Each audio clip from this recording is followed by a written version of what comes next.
there. And I'm really excited now to have Nicole Auerbach joining us. She's from NBC Sports, very recently from NBC Sports.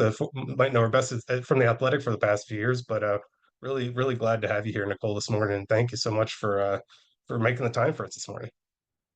Yeah, thanks for having me. I So we had big news last night. CFP poll came out, of course, is the news I'm referring to, and it always sparks a lot of debate anytime that the first CFP poll of the season comes out. I am curious, I know that you recorded a reaction podcast with Josh about it. I have not listened to that podcast yet, so I'll just start by asking you, what give us a taste of what that podcast dives into, and then what your kind of immediate reaction was to seeing the poll come out yesterday.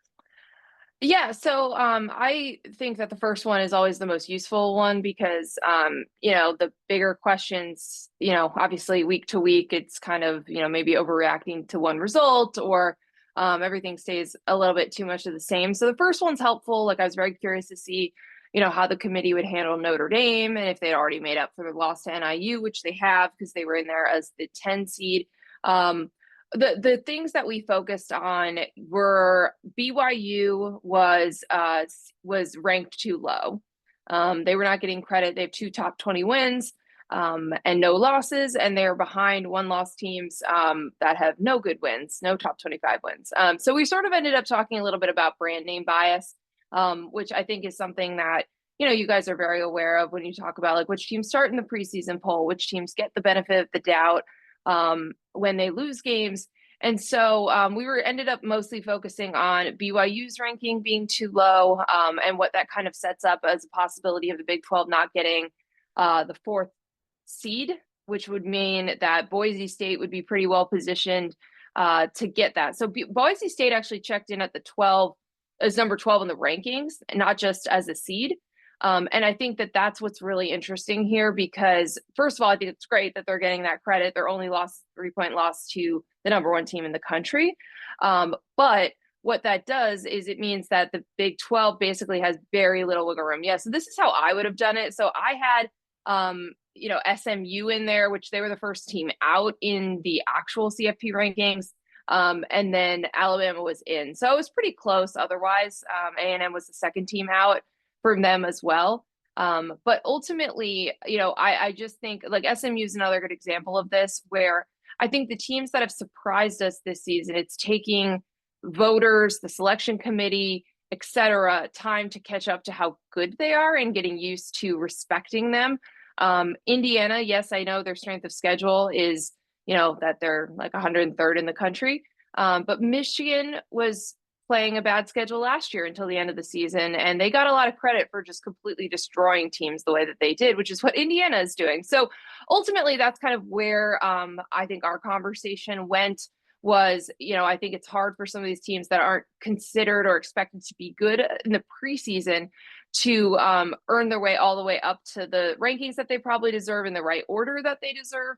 And then also, I just think we're seeing a little bit of that with the first CFP rankings based on what teams have actually done as well, like BYU. You mentioned, I pulled up on the screen here, kind of your projection going into the poll as well as what the actual poll looked like. The other thing I guess that jumped out at me from the side by side was Ohio State getting a little bit more love than maybe you were expecting they might going in. What do you make of that? What do you think plays into them being at two, whereas you thought they might have been a little further down? Yeah, well, so my projection is the with the seeds, just so everyone can see. So the 1, 2, 3, 4 are had to be the conference champions, which by the way, like this is going to continue to confuse people. It confuses people every single week.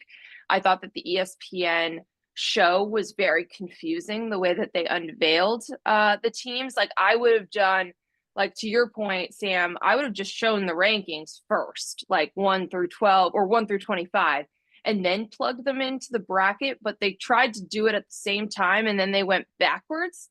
So they went from like 12, 11, 10. It was very confusing. But yes, this has been a huge problem because I get a lot every week of like, BYU is not better than Texas. BYU is not better than Ohio State. I'm like, this is the rules. Like, this is how we have to build brackets and project them. But when you don't put it in a bracket form, it can be confusing. Yeah, that was interesting. I thought that the committee thought that Ohio State was ahead of Georgia in their rankings. They basically said it's the quality of the loss. They said that obviously you're splitting hairs there, but Ohio State's 1 point loss at Oregon was a better loss than Georgia's to Alabama and the way it went down because of where Alabama is in the rankings. So that's something that I would also keep an eye on moving forward is we're trying to see what's different from a 12 team selection committee and world to the 4 team world. In the past, I mean, we were often talking about undefeated teams, teams with maybe one loss, and like it was really a lot about like the big wins. Now it feels like they are parsing through the losses and more information around the losses because you're dealing with a lot more 1, 2, and maybe even 3 loss teams down the stretch. Uh, to your point, I thought that the bracket also made more sense than the not bracket. I was trying to share it here, but I'm having a tough time pulling up the bracket itself on my screen. Um, in any case, when I that technical difficulties on my part, I'm going to try this one more time, and then I'm going to pull it up again and share it again, and it's not letting me advance the slides, so I apologize for that. But when we look at the bracket, I'm looking at it now. The hypothetical first round matchups, Boise State, Ohio State would be one of those if it were to play Yeah. out how it looks on TV. And I think that would be a really compelling matchup for a lot of people to see. Obviously a lot of work to go before we see what the actual final rankings look like. But was there one potential first round matchup that jumped out at you the most? Is like, oh, I'd love to see that. I mean, I think it's that one, right? Because I think the idea of, I was always an advocate of making sure that there was access for the group of 5 into the playoff. Like it was part of the reason that I was an advocate for an expanded playoff for years now. So I'm always going to be interested in that first round matchup that involves that team and that access delivered them a spot in this. But I think with this year of Boise State in particular, I would just love to see Ashton Genty in that type of situation in that moment because I just think he'd be a handful for any power conference team that he goes against. I one thing I will mention because obviously you guys are college football guys, like that number 5 spot is maybe like one of the best spots and seeds to get. So like if you look at Ohio State's path, so it'd be like, oh, they didn't win the Big Ten because they lost to Oregon. That's why they're not in that number 1 spot. They could certainly get to the Big Ten championship game, win it, and get a bye. But if you don't, you get a home game, which would be awesome, right? Columbus would be absolutely nuts for this game. You get the 12 seed, which theoretically, should be the easiest first round matchup. And then you get a matchup against the 4 seed, which again, the weakest of the power conference champions, in all likelihood, if it's not Boise State jumping BYU or there's an upset there. Especially the way the Big 12 is being treated so far by the committee, they're getting disrespected a bit. So that's like a pretty easy path to the semifinals. So that's something to keep an eye on. Like the 5 seed, I think is really like a great spot for a team to land. And again, as we were just talking about, the committee thinks Ohio State's the second best team in the country right now. So they can't put them in one of the top 4 spots. They can't give them a bye. But like that could be a pretty interesting path. But yeah, I think what's going to be the best first round game, like when I'm going to be deciding which game I want to go to, it's going to be based on what is, kind of the quintessential college town, because I want to see what that, the planning, the setup, the logistics, the vibe of how that's going to work for the first time. But also, I'm going to be very tempted to pick the game that is going to have, possibly a group of 5 champion in there to see if they pull off the win. Yeah, absolutely. I think that certainly any game would be a good game, right? But that would be something that would be compelling for a lot of people to see the opportunity for an upset. I think is always interesting. The other team that kind of jumped out at me from, you're I if I wouldn't dare go back to the other slide in case I can't get back to this one. But I think your first one had Alabama as one of your first 4 out. In this case, Yeah. they ended up getting in at number 11. Do you expect that it's kind of their opportunity to lose at this point? Given that they're in now. Yeah, it's hard to sift through some of those at-large teams right now because they still are going to play each other. And I think that that's one thing that's helpful about looking at this first rankings is kind of seeing maybe elimination games for some of these teams, or just seeing how close they are in or out, right? Like of Alabama, being in right now, it makes sense because they're in off the strength of that win over Georgia. And that makes and I feel better about that, right? And Vanderbilt's not ranked, but that win looks better in when you have the full body of work to date because they're already bowl eligible. They're 6-3. So again, like you're kind of watching some of these puzzle pieces change in real time. But they're the last team in as an at large, so there's not a lot of wiggle room there.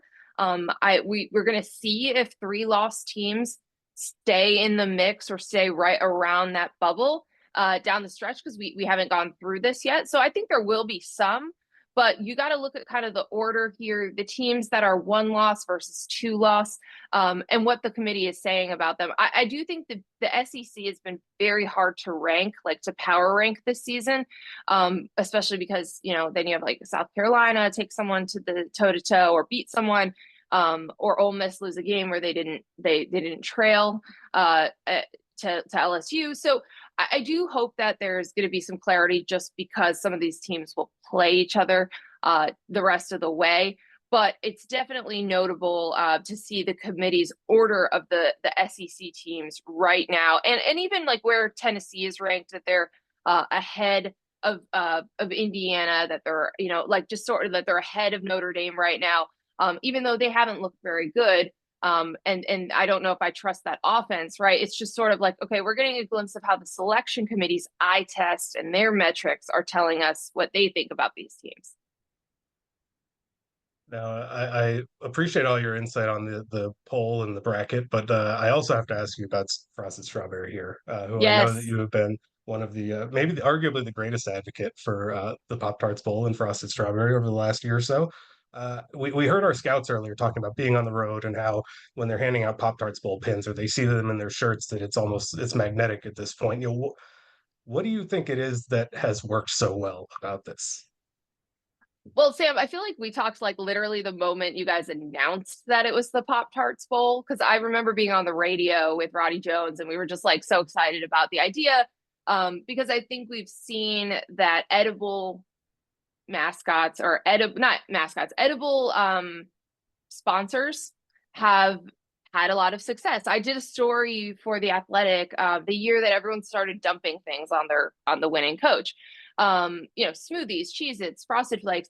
And so I've been on the mascot, the sponsors, the food, the anything you can throw at a player or coach beat for a while now.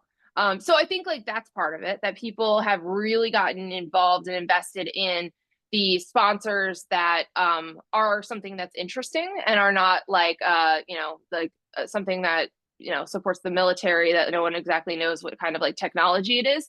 I think that people just generally are excited about items that they can dump on a coach like fries. So I think that what's been fun is like, obviously there's like, I'm a millennial, there's a lot of millennials in sports media right now.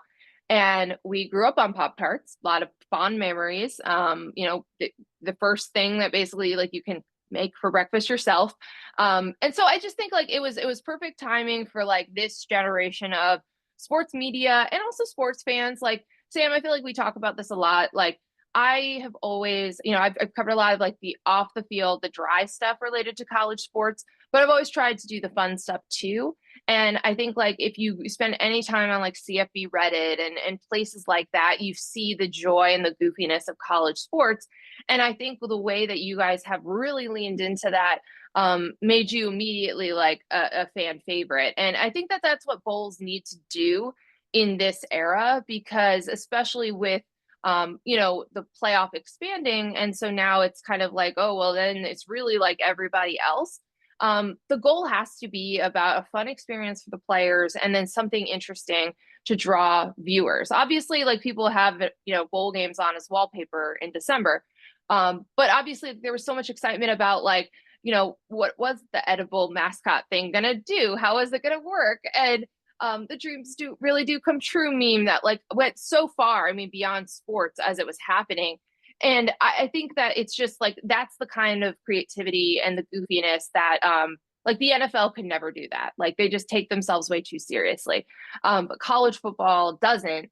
And I think that like it's the perfect example of that. And it became something that the players were really excited about too.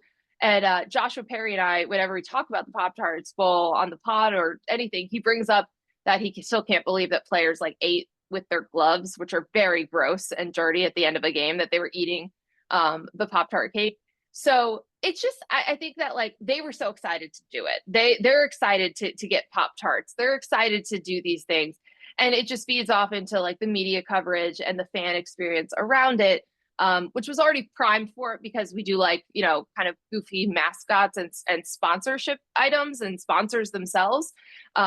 And so I think you guys just hit the nail on the head in terms of like the vibe, and the tone and the identity and the like brand voice around this bowl in year one. And so I think all the different stuff like the strawberry, rest in peace strawberry, all of those different things like really continue to play off of it, which I think is awesome. And then obviously you saw how many Halloween mascots there were running around. So I think, you know, it's just, it's the goofier the better. And I think you guys nailed that right out of the gate.